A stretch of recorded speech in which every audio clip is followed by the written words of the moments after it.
Hello, Assalamu alaikum everybody. Hope you're all safe, sound, and healthy. And I'm back probably to spew more rubbish. Yeah, because one of the reasons why I'm sort of also refraining from doing any podcasts is because there's so much information out there that has no verification for all intents and purposes. As in, as we know, Google is not very, very reliable, despite the fact that it does have almost anything and everything you can think of in the terms of information. But there's certain information that you feel that even Google is not privy to, maybe, or doesn't want you to be privy to, so it doesn't add it in its algorithm or in its database. I don't know. For example, this latest thing about Ibn Arabi. Now, Ibn Arabi is a saint, a scholar, a philosopher, a Sufi, a mystic. He's basically supposed to be probably the spiritual founder of mysticism, of Sufism in Islam, the Islamic, the Sufi concept in Islam, you can say. Although, as the Arabs have, evidentially pointed out that despite the fact that we attribute the oneness of being to him, that he laid down this term, but according to Arab scholars, he actually never even mentioned the actual words themselves. This oneness of being, but we attribute this term to him, saying that he coined this term in Vahadul Wujud, oneness of being, in which he basically says, and this is the essence of Sufism, by the way, of mysticism, that he essentially says that all everything at the end of the day is an extension of one being. I'm putting it in my words now, so please don't read it wrong. I hope I'm going to be able to explain this properly. That basically everything in this world and in this universe is an extension of one being, and that is God, and that He is the only true entity, He's the only real entity, and the rest of us are, in that way, not exactly real, if you know what I mean, because we're all stemming from Him, which actually makes sense. Which, in other terms, we tend to say it in this way, that the whole world belongs to one spirit. We're all branches of that one tree, in other words.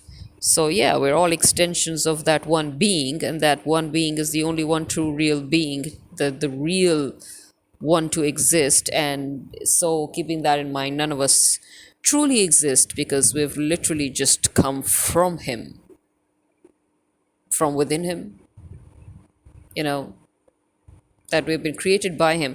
I mean, I guess the reason I do not find any conflict in this idea, I don't think any Muslim really finds a conflict in this idea, is because we kind of understand that, after all, yes, it's true, God created us, and He has said it Himself, that He has, created us in His image. This could be, sometimes I like to take it very literal when I'm feeling very, very, very dead against God. That, okay, you've created us in your image. That does not give me much hope, now does it? But in the other sense, you could also say it in the sense that He's probably saying that He's put a little bit of Himself in every one of us. After all, He does say that He's closest to us than our jugular vein, which means He's literally within us, right? And that is the whole point of Sufism, that God is around us and He's within us. And we come from Him, so we are an extension of Him. So He's a part of us, and we're a part of Him. You know what I'm saying? I guess you can even better understand it in the form of motherhood, when you see mothers giving birth to children who, by the way, when I'm in a very, very bad mood, when I have to confront especially men, especially perverse men, which seem to just abound, in this earth, is that, if only you knew that you were literally parasites leeching off of women's bodies. So learn to respect women, for fuck's sake already, people. You know,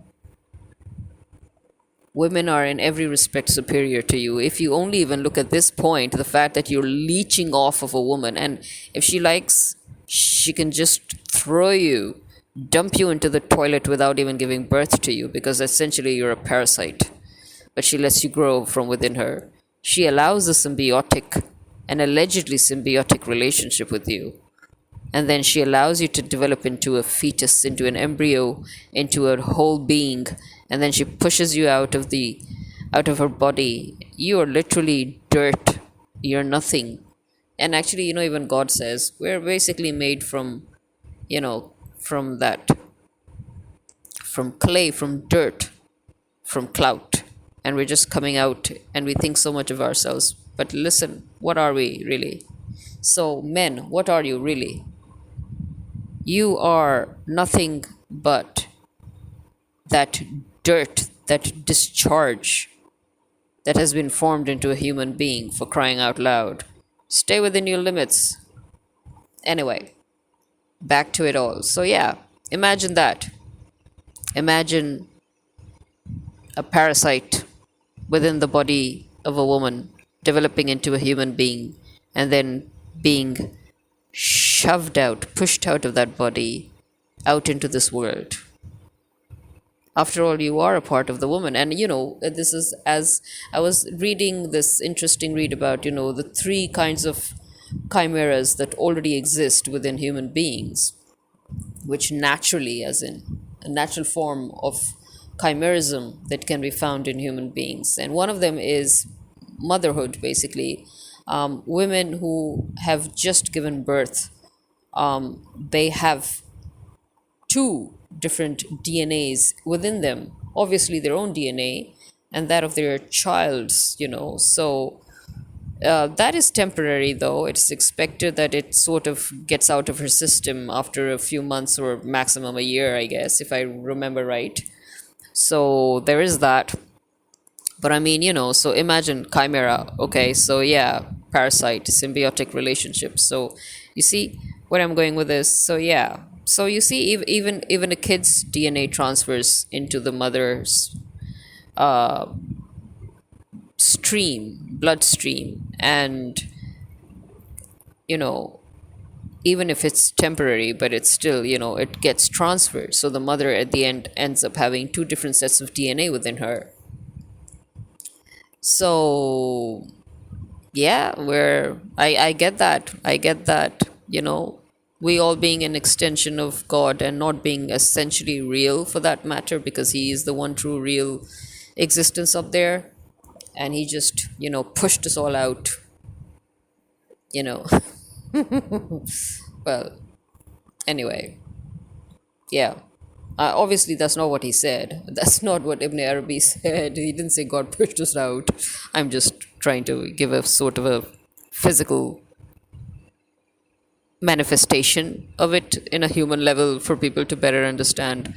But anyway, point being, yes, I'm trying to look for this planet that, there's this thing on TikTok and on YouTube and everywhere else that finally NASA has discovered the planet.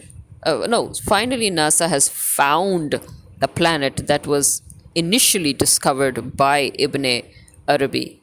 And I've been looking high and low through Google to find out what planet really did Ibn Arabi discover and how he described it. Although it's given in great detail in the YouTube videos and vlogs and documentaries, whatever you like to call them. It is really, they've given great details about how he described the planet and how he talked about, life within the planet and whatever. And how, if you keep in mind his description and NASA's description, and you would see that yes, NASA has indeed found that exact planet that Ibn Arabi talked about in his time. But okay, I'm trying to find the actual source of information here. Like, where did you get this source of information? I currently do not have access to any physical books regarding this matter, so I'm trying to Google it. And trust Google. Do not have relevant information. You know, Google basically has information that its own country, America, and by an extended version, Europe, are privy to. So that information that it can easily get from those two parts of the world is basically Google's whole world of information.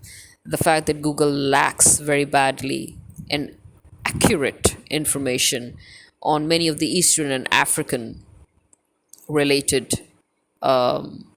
you know, cultures, you can say, or history or facts or, historical researches. Yeah, I always have a problem with Google when it comes to that. So, yeah, as I said, right now I'm blindly checking and failing to find something. Because, you see, the thing is that he was born in July 28th, 1165. Okay.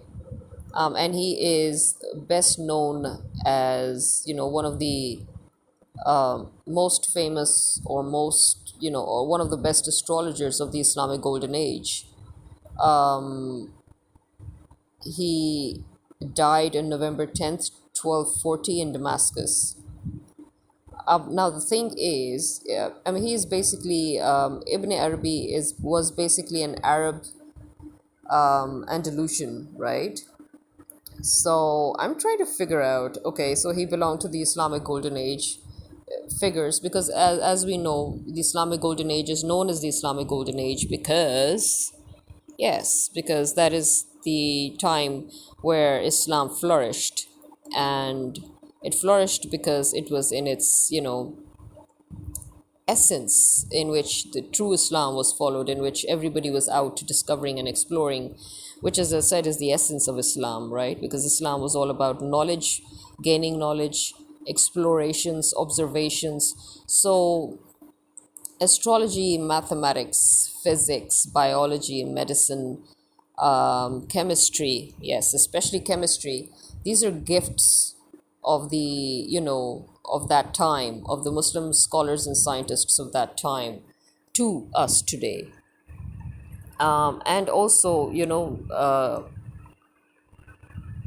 I'm just trying to kind of find out, because it is true that he has worked on, relativity, which today you can put into or under the subject of quantum physics, but I'm just, I still can't find, you know whatever it is that this particular planet that he seems to have discovered.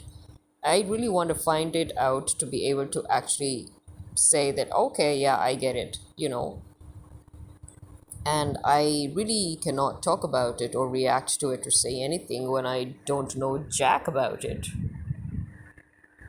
to be honest. It's just like how me getting all excited when I was trying to answer questions regarding Coke Studio, and one of the major questions that I answered, talk about spewing rubbish. One of the basic questions that I answered, in fact, the reason why I did that whole podcast was specifically to answer that question. Who's that cool dude, on the bass guitar? He's sitting and he's chilling, and everybody loves him, and everybody's always like, oh, who's that cool dude? And I was like, oh yeah, and I gave the wrong name. I mean, I put the correction in the text, but that's one of the drawbacks of a podcast. You cannot edit a podcast.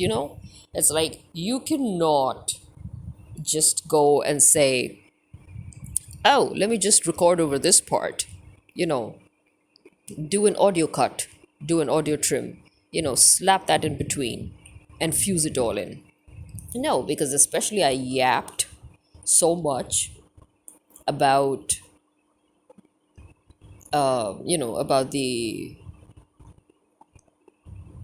producer, the producer of the first 8 seasons of Coke Studio, so I was so excitedly yapping about him, and I put his name as the bass guitarist when because the truth is actually he was a bass guitarist in his time too. but he essentially played the keyboard. So yeah, Manu. Let me just make that correction all over again. Manu was the bass guitarist that everybody loved so much in Coke Studio and still do because he's still there. He's in every season. That cool dude chilling with a bass guitar that everybody's always asking, who is he? We just love him. Yeah, yeah. So here's correction number one right here. Manu, a legend apparently. Oh, sorry. So there's that. So instead of spewing more rubbish in my excitement regarding this find of NASA's, I need to really do a deep dive. So yeah, I mean, because as we know, a lot was done in the form of astrology and astronomy by the Muslim scholars of that time, and planets, and the sun, the moon, everything. Yeah, a lot of work was done, and I need to find that out first before I comment on it. Then, then there's this excitement, because I guess the excitement here is the fact that it's how scientists seem to always realize that many of their so-called discoveries were basically something that was already mentioned in the Quran or was mentioned by the Prophet, about 1400, more than 1400 years ago, such as, intricate details about the bees and about honey and about how the bee structures its life, about the queen bee, how to recognize the queen bee, all that. And so when it comes to space, talking about the seven heavens, talking about the constant expansion, the infinite or seemingly infinite expansion of the universe, and then talking about the galaxies, and then talking about every planet moving within its own orbit. And as you know, as kids, we kept learning about how the sun was a stationary star. And I remember one of the basic arguments that kids would have then was arguments in the sense of debates or questions was, in the Quran, it is said that the sun moves, but we're studying that the sun is a stationary star. I mean, how can we explain that? What is going on here? And finally, it took NASA and other scientists,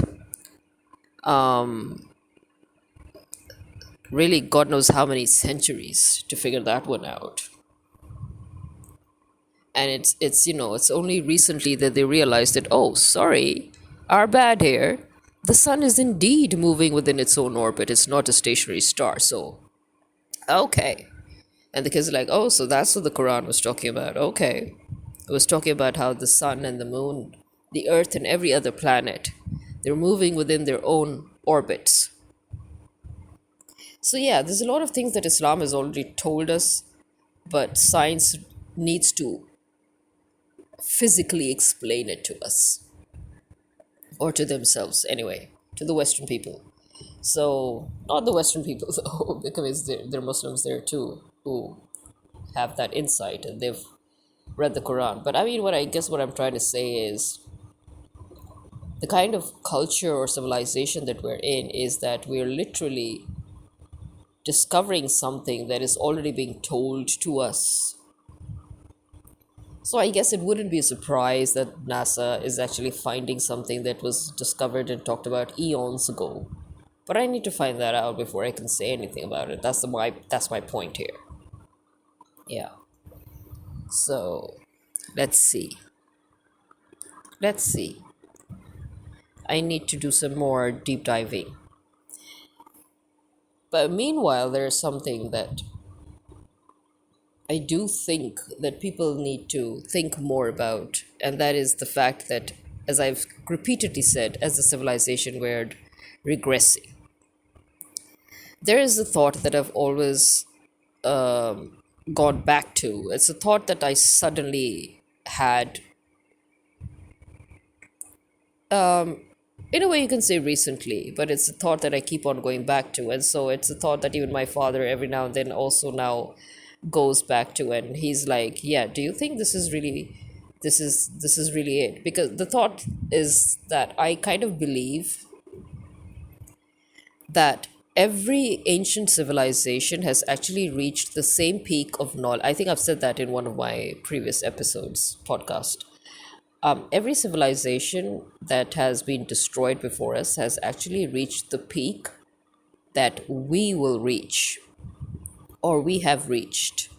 And in fact, I feel that they have reached a peak that we still have to reach, a peak of knowledge, information, technology, advancement. I think every civilization has actually touched that peak before it got destroyed. So I feel that we are basically rinsing and repeating everything. I feel that we're not actually discovering or creating new knowledge, but we are literally just rehashing old knowledge. I feel that anything and everything that we have is not exactly new. I think we're just going back to the basics. And I think that when our civilization will be destroyed by the time we reach that peak, then the next civilization that will come after us, they're again going to start from scratch all over again. That's what I feel. I feel that no knowledge is new knowledge. I think it's all old knowledge, and we're just going back to it because we keep losing it. Every time a civilization is destroyed, all that knowledge is lost. And so the new civilization comes and rediscovers the same thing all over again, just with a little more addition to it, a little more. So, yes, I wouldn't be surprised if something akin to computers was already figured out in previous civilizations. Yeah, okay, maybe we didn't actually create computers the way we have them today. But, maybe we had something, still similar to that.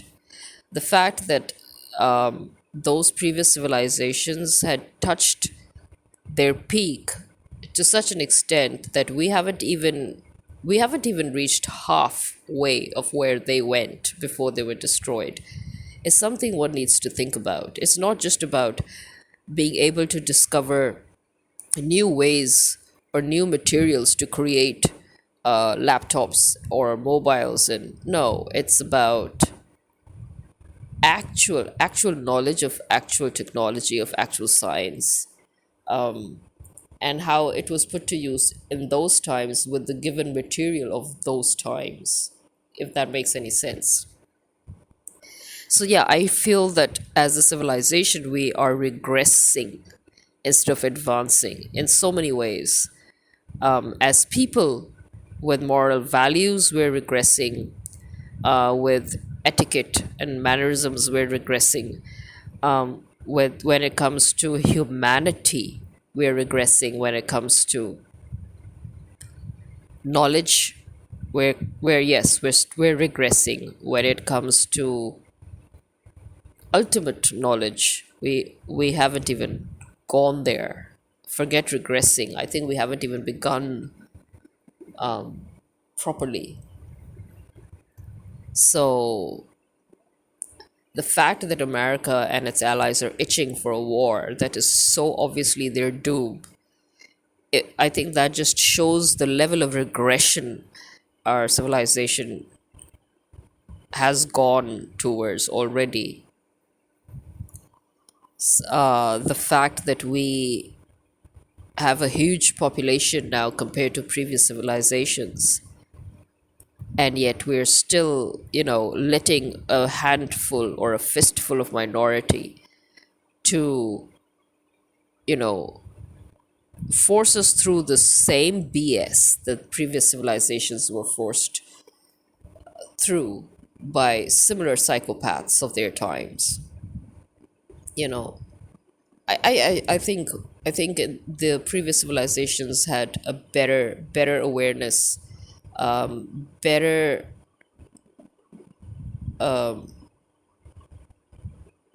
insight and foresight, and the fact that they had a better sense of their humanity, so that they would still rise up and fight for what's right against what's wrong.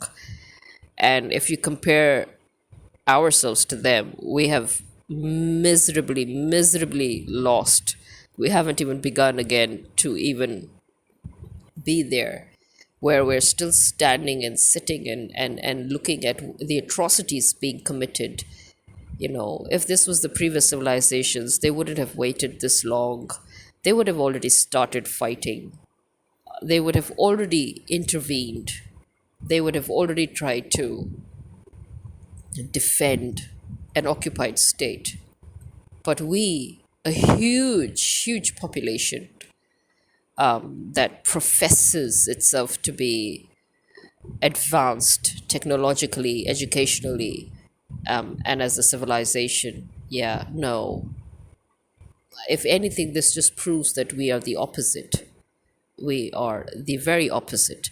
We are not advanced either technologically or scientifically or morally or humanitarianly or universally or culturally or as a civilization, or in knowledge. We're not advanced in any way. We are regressed, yes. The fact that we are reducing women once again to nobodies, you know, why? Why? Why is it that men seem to. Why is it so difficult for men to wrap it around their heads that women are human beings too? Why are we, you know, not seen as fellow equals? The previous civilizations didn't seem to have a problem with that. You know, why do we have such a massive problem with that? I think even in the previous civilizations, men still tended to think more with their brains as opposed to our advanced civilization, in which men seem to be always thinking with their dicks. Which is why, there was a point that I made a long time ago, and I still stand by that point, that, as I said, always a time will come when extreme measures will need to be taken. And when that you will know that that time has come, when somebody like me, for example, would be put in a position where we might have to even make a law where all males would be neutered for at least a generation or two, so that they can actually learn to develop their brains as opposed to developing their dicks, so that they can learn to think with their brains. And they would also learn what it means, you know, to be thought of as an object as opposed to being thought of as a fellow human being. So putting them in their place through extreme measures, so that I think a whole generation can afford itself to be sacrificed for the next generation, you know, to come up towards advancement and development. And the things that force me to say this is, I think, very very clear to anybody, and anybody who would want to argue with me just proves my point of being stupid, seriously. And this world is no end of stupid, seriously. This world is the epitome of stupidity. And the stages that I've gone through, of, from sympathy to empathy to ignoring it, to now just unable to tolerate it. That shows really, really, that's my whole life. That's what my whole life's been. Having sympathy for the fact that people are stupid, even if they're deliberately being stupid, and then having empathy for the fact, and then just ignoring it and saying, okay, just mind your own business. Who cares if they're stupid? Stupid is as stupid does. And then now to this point where the stupidity is so overwhelming, even if it's deliberate, it's still stupid, okay? Even if what the acts that you're doing of, turning the other way, or, pushing your head in the sand, or, turning a blind eye, pretending it's not happening, refusing to seek deep answers, refusing to ask deep questions, refusing to go to that point of enlightenment. Yeah. Even if that a whole thing, that whole act is deliberate, it's still stupid. Okay? As stupid as frack. And I'm at that stage where I just cannot tolerate it anymore. So I'm like, go frack yourselves, seriously. Just go have fun. Screw yourselves till kingdom comes. Seriously, I've had enough. So yeah, I think I think sometimes very, very drastic measures need to be taken in order to give a resounding slap to civilization, to wake it up, you know, or at least to wake the next civilization up. I don't know. But yeah, I would say that. I would say that we have regressed as human beings to this point where men are nothing less than animals. And I do not mean animals. I mean the metaphorical animals that we seem to despise so much. Because to be honest, animals are better than men. So, even beasts are better than men because they all have a rule, they have that natural law that they follow. But men don't. Men have just one law and one rule that they follow, and that is to not be human, and to not treat others as humans. So, seriously, what else can we say about them? The amount of regression within men as a species is alarming. It's alarming, to say the least. I don't think I need to explain all of that. Women automatically understand what I'm saying. Even men, even many men will automatically understand what I'm saying. So, with all these thoughts in mind, and with some more gibberish to think about, let's just have a good night. Although it's technically morning because the Fajr Azan has started, and it is 4:40 a.m. And this is me signing out. Khuda Hafiz.